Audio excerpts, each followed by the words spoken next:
এই শীতকালে সারা রাত একজন ফেরেশতা আপনার গুনার জন্য মাস চাইতে থাকবে যদি ঘুমানোর আগে আপনি শীতকালে একটা আমল করতে পারেন। শীতকাল কেন বললাম?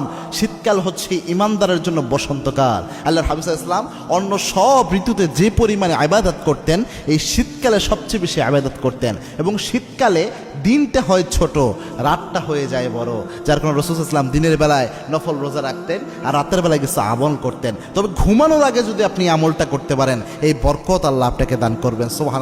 চমৎকার একটি হাদিস আল্লাহর হাবিব সাল্লাল্লাহু আলাইহি ওয়াসাল্লাম নিজে জানিয়েছেন। আল্লাহর হাবিব সাল্লাল্লাহু আলাইহি ওয়াসাল্লাম জানিয়েছেন কোনো বান্দা যদি ঘুমানোর আগে একটা আমল করতে পারে, সেটা হচ্ছে কোনো বান্দা যদি ঘুমানোর আগে অজু করে ঘুমাতে পারে, অজু করে ঘুমালে ওই বান্দার জন্য আল্লাহ রাব্বুল আলামিন একজন ফেরেশতা স্পেশালি নিযুক্ত করে দেয়। সারা রাত ওই বান্দা ঘুমিয়ে থাকে, ওই ফেরেশতা তার পাশে দাঁড়িয়ে থাকে।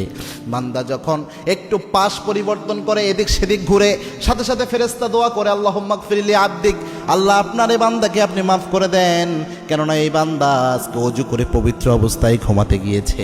আবার যখন আপনি পাশ পরিবর্তন করেন ফেরেশতা আবার আপনার জন্য দোয়া করে। সুবহানাল্লাহ।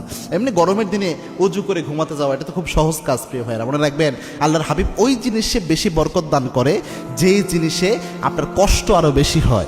গরমের দিনে অজু করে ঘুমাতে যাওয়া এটা তো নর্মালি হতে পারে, আপনি একটু ফ্রেশ হয়ে ঘুমাতে গেলেন, এটা তো অবশ্যই বরকত রয়েছে, এই বরকত ওই সময়ও পাবেন। তবে শীতকালে যেহেতু এটা কষ্টকর একটা বিষয়, শীতকালে যদি আপনি করেন এটার জন্য বরকত আরও ডাবল পাবেন ইনশাআল্লাহ। এবং এই শীতকালে চেষ্টা করবেন রাতের বেলায় যখন ঘুমাতে যান অবশ্যই চেষ্টা করবেন ঘুমাতে যাওয়ার সময় আপনি অজু করে তারপরে ঘুমাতে যাওয়ার জন্য। যদি এটা যেতে পারেন আল্লাহ রাব্বুল আলামিন এই হাদিসের অনুযায়ী একজন স্পেশাল ফেরেশতা আপনার জন্য নিযুক্ত করবেন, এবং সারা রাত এই ফেরেশতা আপনার জন্য দোয়া করতে থাকবে।